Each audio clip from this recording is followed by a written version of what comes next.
Good morning. Good morning sa ating lahat. Yan, palakpakan po muna natin yung ating mga sarili, siyempre. Oy, magandang umaga, magandang tanghali, magandang gabi. Lalo na po sa ating mga kababayan. Yan, good morning, good evening sa ating lahat.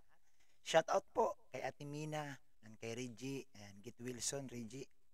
At siyempre, shout out kay Kuya Bal, no? Kay Kalinga Prab, kay Ate Idna. Yan. Oy, shout out kay Ate Idna. Yan. Isang mapagpalang araw, no, sa ating lahat, lalo na po sa Rochelle community. Shout out po, no, sa Trusa family. Yan. Good morning, good evening, yan, sa inyong lahat dyan. So ito mga kapatid, mga kalingap, ngayong umaga, nagawa lang tayo ng reaction. No? Ay talaga, talagang natutuwa talaga ako. Natutuwa ako. Yun, palakpakan natin yung mga natutuwa dyan.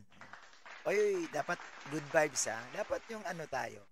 Wala pong sama ng loob, no? Walang hinanakit at lalong hindi tayo mambabas.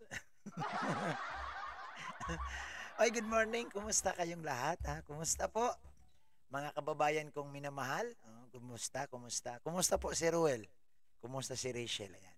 So sa araw na ito, sila po ang ating re-reactionan. Siyempre, doon po sa mga nagtatanong, no? Bakit ako'y laging Ruel? Reactor po ako ni Ruel. Napili tayo para kay Ruel o Malalag. Ha? So, mahirap naman po na mag-reaction tayo sa iba na hindi tayo napili doon. Baka ho, mababas tayo. So, ang ating pong reaksyonan ay si Kuya Bal at si Ruel. No? Kasi dito po tayo na pasama. So, ito po ngayong araw na to mga kalingap, mga kapatid.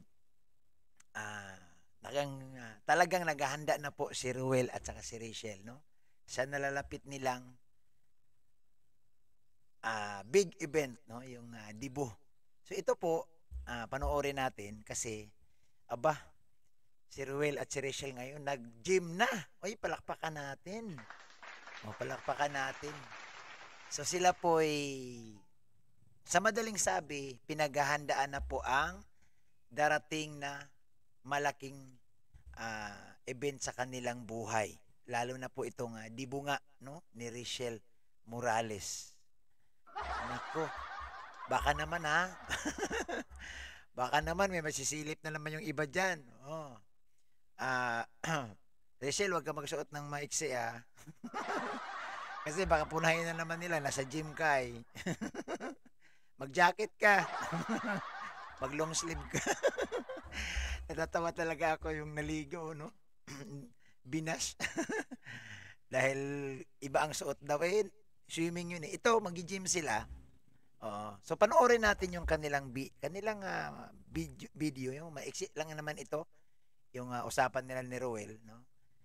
Nag-start na sila, no? Nag-start na sila. Pero bago yan, bago natin magpatuloy, sana po suportahan niyo po ang ating YouTube channel, no? Yung ating maliit na channel. Sa mga hindi pa po nakasubscribe, ayan, subscribe nyo na po, Bobby TV 143. Ito na po, panoorin natin. 20 pounds? Sure. Baka 2 pounds. How's the feeling na first time mo mag-gym in your entire life? Ay, grabe ang pagod. Pagod. Napagod yung muscle ko. Yan. So, tinanong ni Ruel o Malalag si Rachel, anong feeling first time mong mag-gym? Yan. So, talagang ang reaction ni Rachel talagang very honest naman. Pagod, sakit ng katawan ko. Totoo yan. Lalo na itong mga ito na wala pang history or wala pang experience sa pag-gym. Sigurado yan, kinabukasan, 3 araw, 5 araw ang sakit niyan. Baka nga siguro isipin ni Rachel, ayaw ko na. Ganito pala mag-gym. Mahirap po talaga sa umpisa, no? Ang pag-gym, mahirap sa umpisa. Dahil dati din po tayo nag-gym, no? Dati tayong nung tayo po binata, laman tayo ng gym, nagbubuhat tayo ng mga bakal.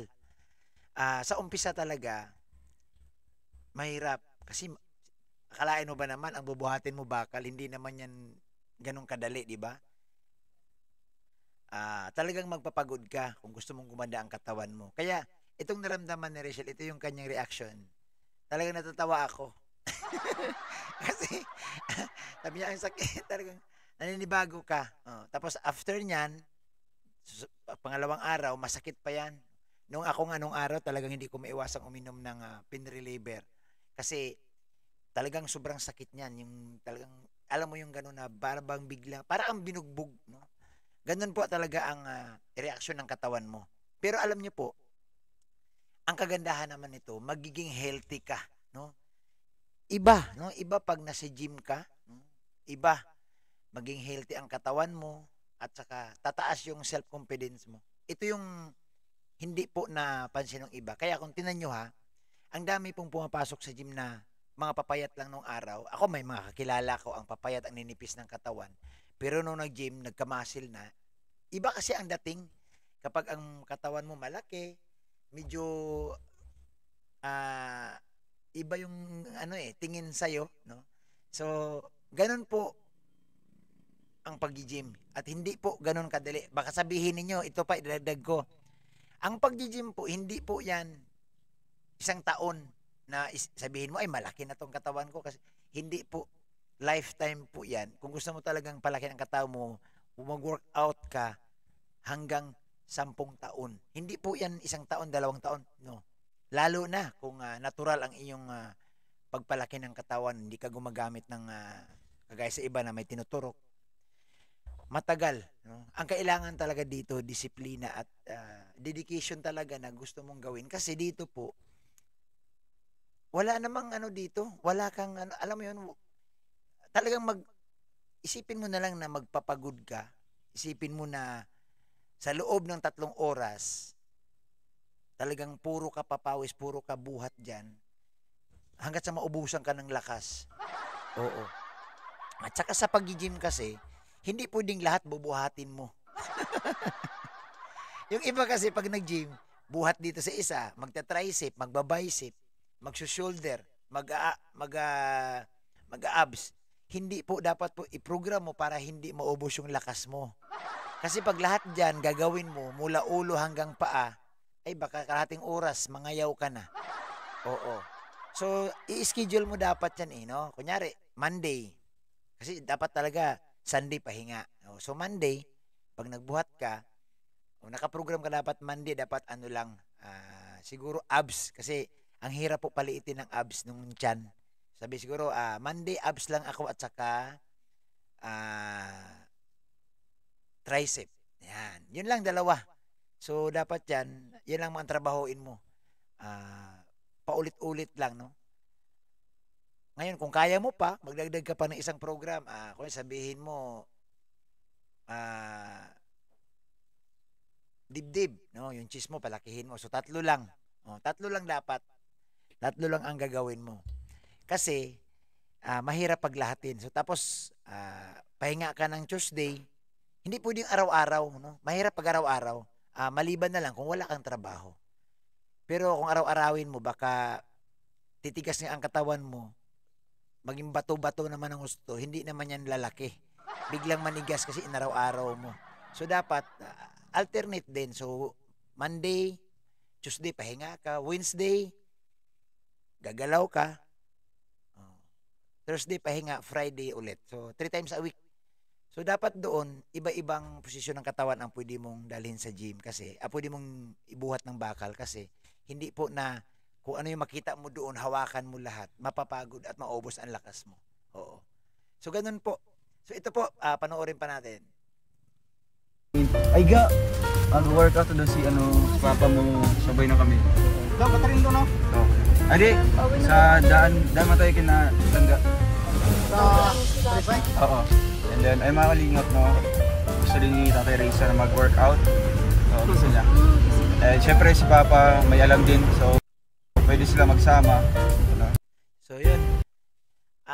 Yun nga, dadagdag ni Ruel, no, na si Tatay Rizan gusto rin mag-workout. Alam niyo po itong pag-workout, no? I-share ko lang yung konti. Maganda ito. Kasi sa umpisa yan, sama-sama lahat yan. Kasi sama ako dyan. Kasi gusto ko rin mawala yung tiyan ko. Gusto ko rin magkamuscle. Yan yung baga, sa umpisa talagang yan. Maraming sasama. Kagaya na sinabi ni Ruel, nag-umpisa si Ruel at saka si Rachel. Ngayon, gusto na rin mag-gym ni Tatay Rizan. At kasama si Kuya Awi. Si Kuya Awi po, maalam po yan sa gym. Kasi ang katawan ni Kuya Awi, ang laki ng mga muscle niyan. nagbubuhat nilang bakal yan.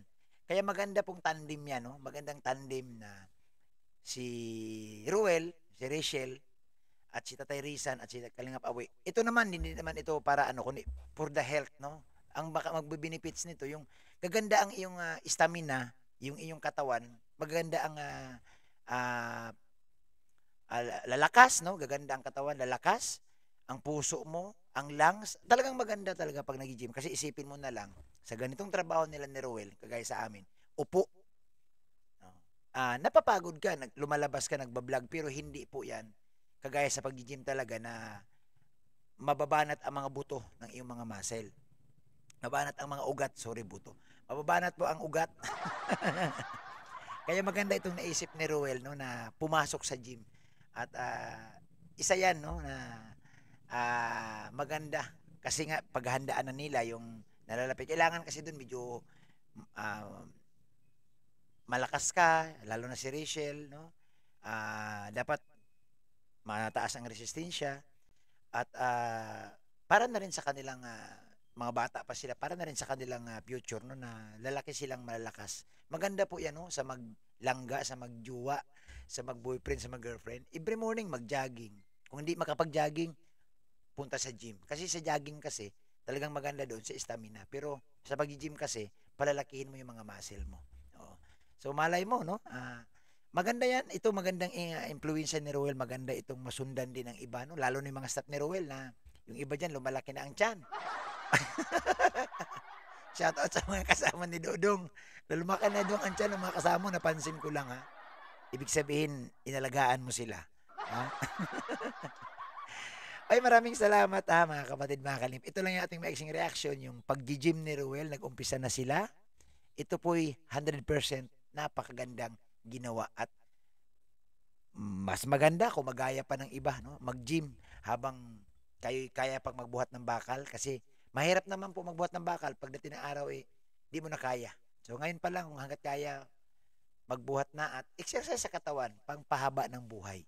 Salamat po muli sa inyong lahat. Ito lang po yung ating maiksing reaction. Isang mapagpalang araw at masaya ang lahat. God bless!